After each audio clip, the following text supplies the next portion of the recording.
Hi, welcome to the Israel First television program from our studios in Jerusalem. Great to have you with us.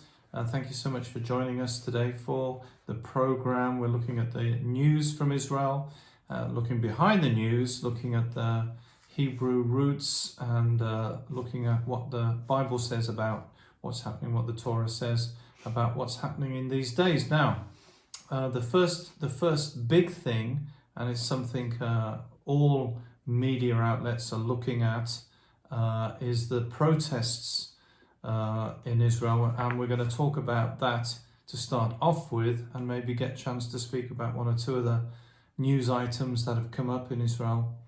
I wanted to explain what's happening, and there isn't very many, Nathalie, there isn't very many people who are covering this story properly, who are covering what's really going on.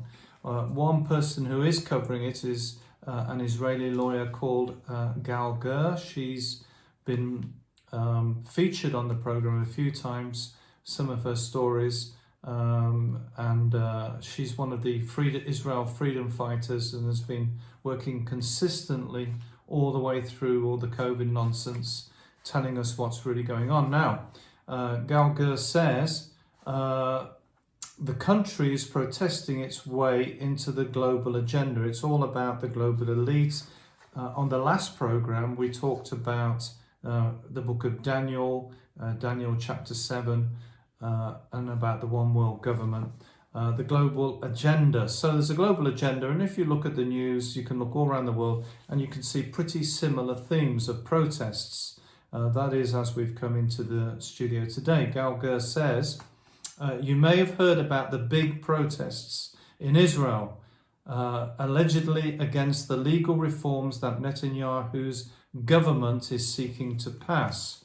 She has a very different angle on what is currently happening in Israel. She says the protest is spin.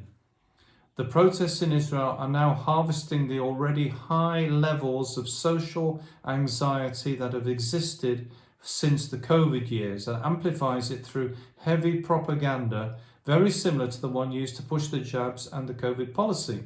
You can't escape it, it's everywhere, and it's very frightening. There's a pressure on people to protest. The politicians that are leading the protests now are the very ones that, guess what, introduced, Nathalie, all the COVID things. Just a few months ago, the Israeli Pfizer deal, the Green Pass, highly discriminatory, and everything else last year. The incitement, the lies, the control, the censorship, the hiding of what was written in the contracts, etc. Legislation, the overreach of government, and all the different things that we had, the closures. And by the way, we mentioned this on a previous program, but it's now being treated, COVID is now being treated as the flu in Israel. So why on earth did you need to lock down, close Ben Gurion Airport, etc., for something that's similar to the flu? The protests are labelled as a disagreement, this is Gal Ger, she's saying, over a legal reform and the structure of our democracy, but it is again spin. Netanyahu just announced that he is stopping the progress of this legal reform legislation. By the way, it's only temporarily being stopped. It hasn't been got rid of. And I'm sure she says this was July. Yes, till the summer, yeah. And I'm sure she says this was planned in advance. This protest is creating a complete smokescreen over the public's attention and memory from the previous three years of nonsensical COVID policies. It is erasing the public's memory of the COVID crimes and criminals, completely creating a fake public debate, a storm, and more importantly, it is creating the reason and justification, guess what, for more control. That will increase government regulations over freedom, over liberties and the basic rights of the individual to bring back order because of the chaos from the protests. I truly believe this was prepared and planned ahead as a manipulative, fake narrative. So this is what the protests are, they're a fake narrative. So anyone who's covering these stories and going on and blah, blah, blah, they're covering fake narrative.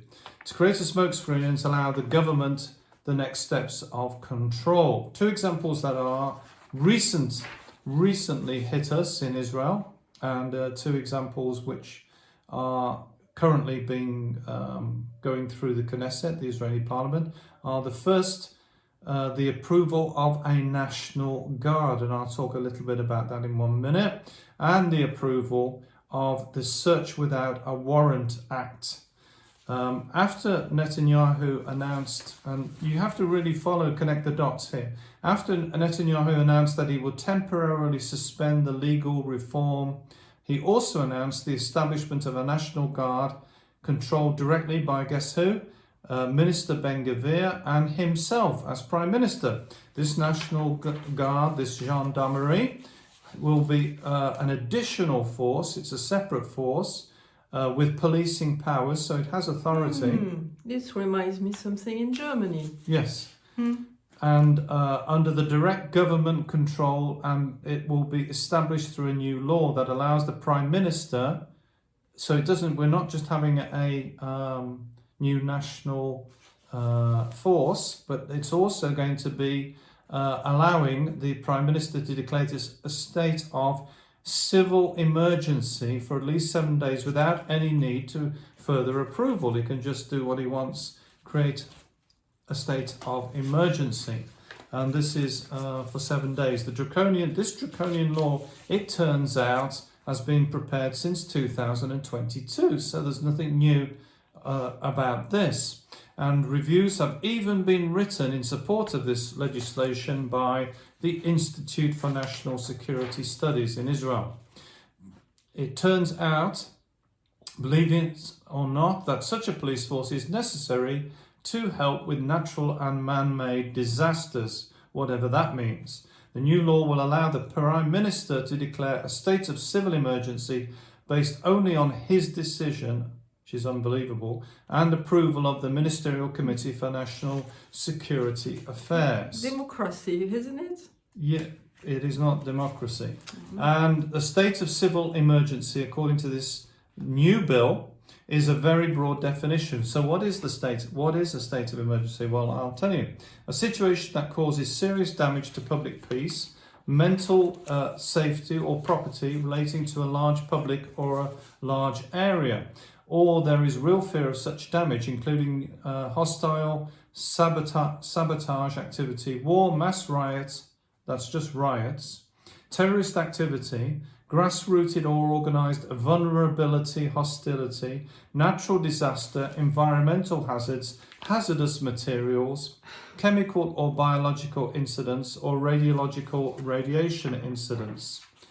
That's the first thing that Gal tells us about, which is very concerning, and is just going through, planning to go through the Israeli parliament. The second thing is, which by the way has been passed by the Israeli parliament, this is now law.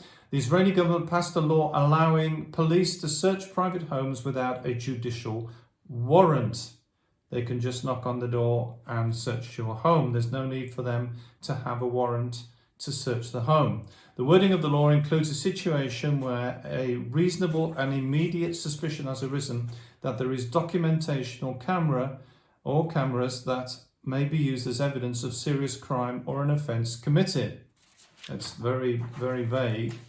Especially the law significantly expands the independent discretion of police officers when entering a private territory and a private house. Now, we have to understand what's going on here. The new National Guard, which is I talked about earlier, will have the same authority as the police, right? And the police are receiving more and more authority, meaning who will have the authority to enter private homes? The new National Guard that's being set up. And this is coming from a Prime Minister who's also authorised 4 lockdowns, an invented Green Pass, which has restricted people for no reason whatsoever from going into work, for medical treatment, etc. The politicians have created a smokescreen with these protests. It's a smokescreen. It's covering up things. It's not It's not a genuine protest about something. It's with extensive propaganda. It's very interesting, Nathalie, that everybody's getting wound up about this. And, you know, we are, obviously, you are concerned about the judiciary system. However, I must point out that the judiciary system isn't working anyway. So And it's very leftist. right, it's just that it's got one political slant, and there's a lot of problems with the Israeli judiciary system. I'm not saying that's not similar in other countries. I'm saying it's here because we're Israel first. Now, these people on the streets, these protests which have been featured, many of you will have been following the protests, are allowing this dangerous legislation which is coming without anybody even seemingly aware. It's allowing the World Health Organization access.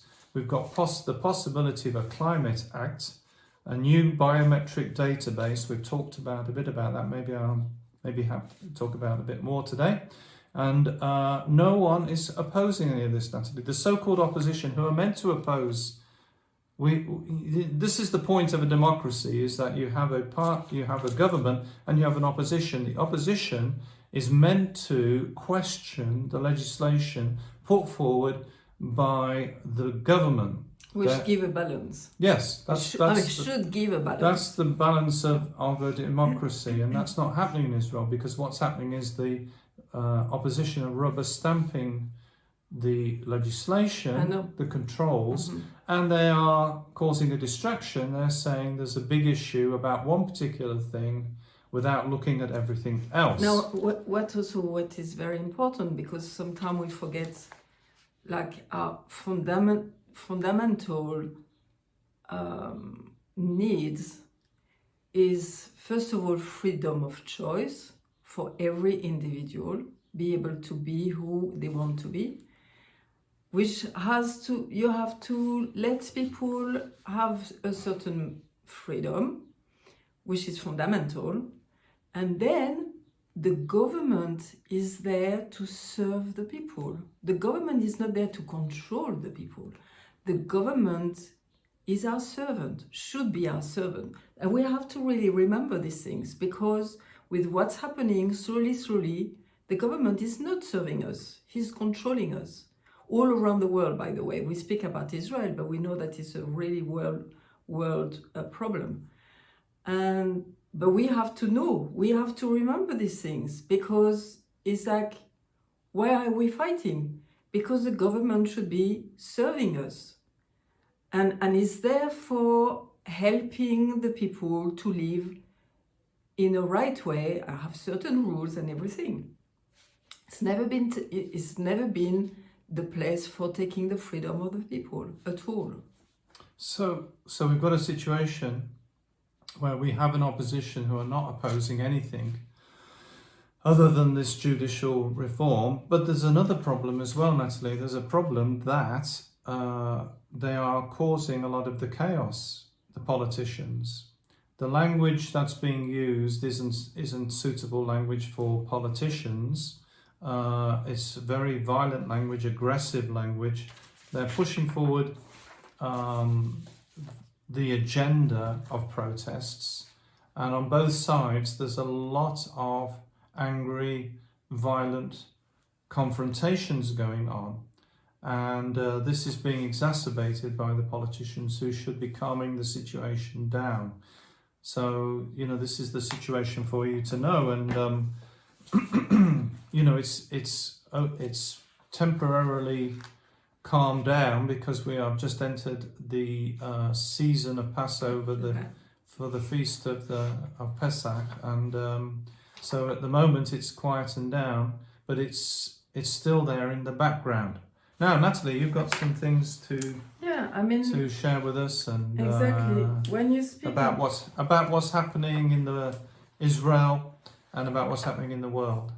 Yes, and with what we are seeing and what you are saying, we need to go back to foundations and how we are so important, and we are made in the image of God. We are saying that all the time because it seems to be lost in the midst of all of what's happening. and we can see all this AI, taking more and more power in every part of our life. And it's like people are not close to nature anymore, close to the creation, close to the Creator. And we have really to dig deep in the Bible and read it to really keep this sense of we are connected to God. Now, I was reading the Psalm 37. Please read it at home and regularly, because you can see how important is like totally the opposite of what's happening now. Is like we know that the wicked will perish, the wicked will be exiled, so it's like cut out, and like the righteous will inherit the land. And this, when you read all in the Psalms, is really, and it seems to be always repeating the same thing, but for me, it's like the prayer of Yeshua, the prayer to our Father, because he was connecting us to God, and say that your will be done on earth as it is in heaven. God desire, his desire, we don't know how intense is his desire, is to be with us, to inhabit our praises, which is written, to inhabit our universe here on earth as it is in heaven. Okay? And so it will be the righteous who will inherit the earth. Because, we speak very often like, oh, when we'll be in heaven. Yes, there is this time, but God desires to see his sanctity, his holiness here also on earth, and it's very important.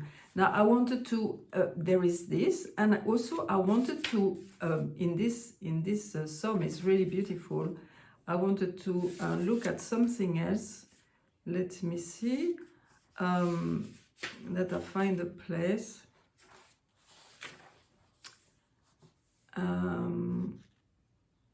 Oh yes, there is this passage which is again so important with what's happening. Better a few with the righteous than a multitude of many with the wicked. So this is very important. And also the arms of the wicked will be broken. I mean, when you read the Psalms, you see so many times different things said in different ways about the wicked who will be gone. I'm trying to find, yes, something else also very important.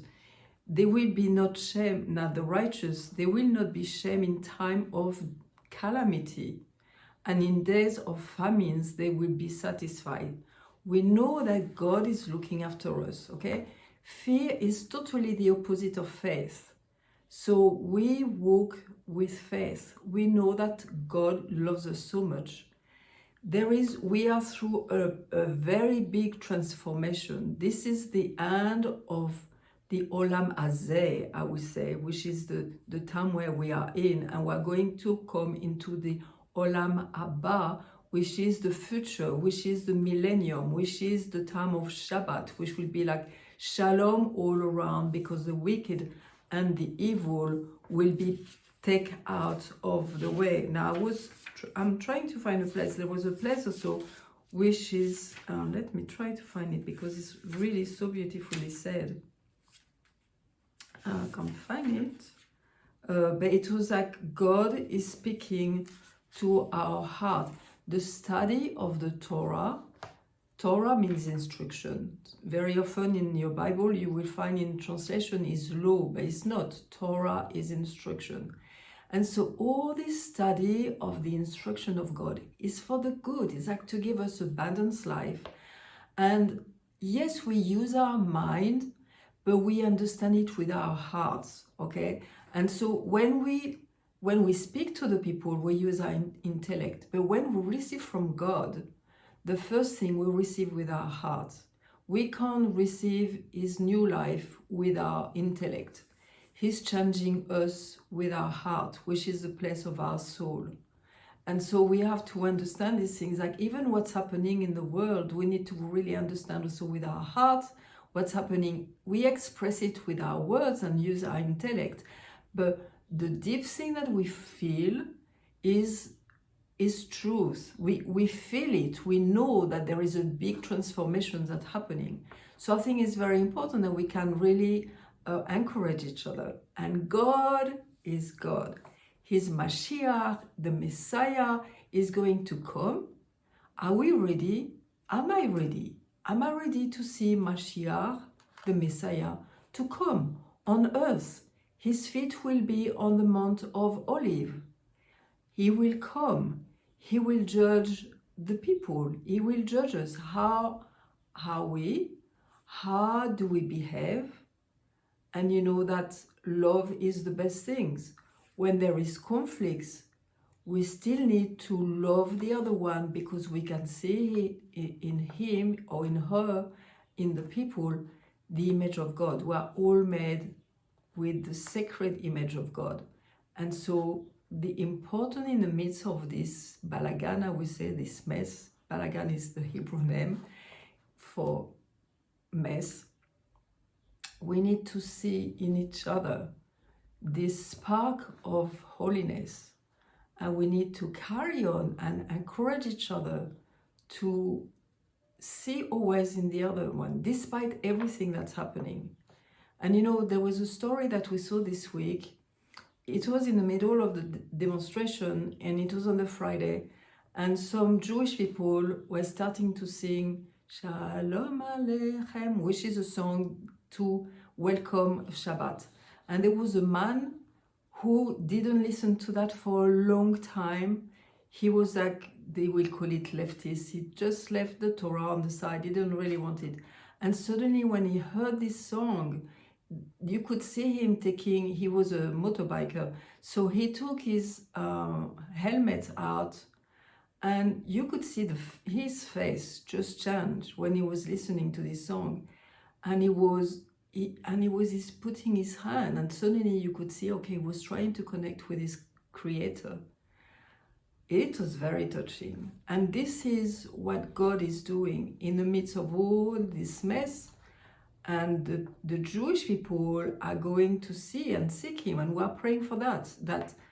And all of us, we are seeking God. We are creating a place where we can speak with him. This is very important.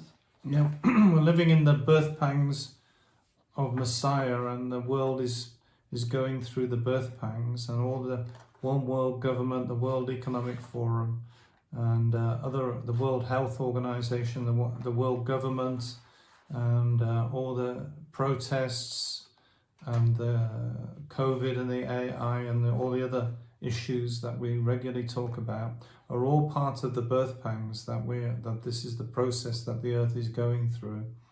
But the earth cries out for redemption, you know. Amen. And so our cry is for Mashiach urgently now that he comes and returns, because the world is at a stage where, like the days of Noah, as we've explained in previous programs, that the world could no longer go on because of what was happening with the humans and with the animals. Now, one of the issues in the days of Noah was the DNA, the changing of the genes, the DNA, which is something which is happening now on a regular basis. The Jerusalem Post has recently reported that researchers at the Rambam Health Campus and the Technion Israel Institute of Technology in Haifa have succeeded in using genetic engineering, something we should be very wary of. Mm-hmm.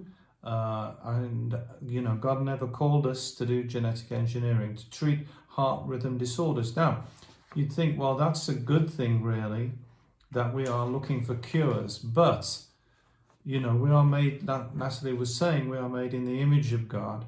The DNA of God, the DNA is the human DNA, and it's not to be interfered with. Now, the use of genetic engineering technology raises the spectre that Israeli scientists are playing God with his creation. Yehuda Wexler, who's a doctoral student in Epstein's lab where the research is being done, says our solution is to genetically engineer a receptor and insert it into a certain point in the heart, where it will connect with specific cells responsible for the electrical activity of the heart. But you see, the thing is, folks, is that according to the Bible, God created human genes. It's God's creation. Genesis chapter 1, 26 through 28 says, God said, let us make man in our image, in the image of the DNA of God, so that he could look after, rule over, take responsibility, take care of the animals, the fish in the sea, the birds in the sky, and all the livestock, and all the creatures that move across the ground. So God created man in his image. We keep coming back to this, but it's the most important thing of this hour. Why? Because if we start altering the image of God, start altering the DNA, start altering the genes, then we are interfering. We are playing God and we're interfering with the creation. And this was one of the issues in the days of Noah. If you remember that the animals came to Noah, they had to be brought to Noah because of this, because they had to be unchanged. They had to be pure animals that had been created by God and did not have their DNA, their genes and we saw, changed. we said already a few times, I don't know if you remember, friends, but it's like when it's written in the Bible there, in the Torah, is written Ish and Isha for the male and the female, which means the husband and the wife, to show how important it is, like they were pure in their DNA. And it was the husband and the wife of each animal. And this is the only place where it's written in the Torah. So it was to show how it was important at that time, because there was some trans animal things, like now there is transhuman. And so God was saying, I'm taking the pure ones into the ark. And again, when we're speaking about this Psalm 37, when I was reading the Jewish commentary, they are speaking also about Noah, because he was the righteous, all the wicked perished, and he was the one who was again to inherit the land. So you see, it's like, it is there, is all the time God's pattern. The righteous inherits the land, and the wicked will perish. So it is very serious, the things that they're doing. Now, I've got no objection to research to help humans fight disease. However, once you start altering the creation, the DNA, the genes, once you start doing that, we're into territory that I don't believe that we should be in. This is something that happened in the days of Noah, and it's happening again now. The other issue that we have is that we had forced upon us, as I mentioned at the beginning of the program, we had all the COVID propaganda for 3 years. We had this experimental so-called jab, this experimental shot. And we are not, if you noticed in the mainstream media, is not reporting what on earth is happening now that many people have taken this experimental injectable. Well, former Army Israeli medical officer Dr. Yoav Kelly has called for the immediate halting of COVID experimental jabs. The reports are, this is what he's saying, the doctor, reports are accumulating on pathological findings, he says, devastating inflammation in blood vessels, in the heart, in the brain and other organs. Reports are accumulating. There is damage to the heart, damage to other organs where the spike protein from the jab is found. The link to the shot is a proven fact. Now, the doctor says we were all assured that the mRNA, which again, we weren't told about this, what it was going to do to the human body, that what it was going to do to the genes in the human body. We were assured that the mRNA disappeared from the injection site a few hours later, but according to the doctor, it's remained for 60 days in the organs, far, far from the injection site. Europe is now reporting an increase in mortality in countries with high jab rates. Sudden deaths must be investigated in connection with the shot. The use of the experimental jab must be stopped immediately, he says, until there's a thorough investigation. There's nothing, by the way, This is just normal medical practice. This is not something from a conspiracy or people who have some strange views. If there is a problem with a medical procedure, with a drug, with something, like the thalidomide like the thalidomide drug in the 1960s, if there's a problem with a drug, we must investigate it. It's our responsibility to take care of our fellow humans and to say we have to investigate what side effects are happening as a result. And it's stopped immediately. You Right. have to stop it immediately. Right, too. until you've done a thorough investigation, which is not happening, and it seems the mainstream media has one agenda, just to say everything is fine, everything is dandy, when we're having so many sudden deaths and so much heart disease and cancers, etc. And so this is, according to this Israeli doctor, is urgently that we look into it. Well, thank you so much for joining us today. It's been great to be with you. Thank you so much for your support. Your support is absolutely vital to making this program happen. And if this program is important to you, if getting the news from Israel, the real news, what's really going on, is very important, if preparing for the Messiah, preparing for his return is very important to you, then please consider helping us. You can get in touch with us at our website, which is www.israelfirst.org. There's a donate page. You can also contact us by email if you have any questions regarding donating. You can also sponsor a program. You could sponsor a whole program or dedicate it in memory of a loved one, and you can do that as well. We'd be very happy to do that for you. Which is very important to remember people, and that it's part of our work in Israel, that they will be very blessed to have been involved in this. So thank you so much again for being with us. Remember, we are the program that looks at the land, the people, and the language.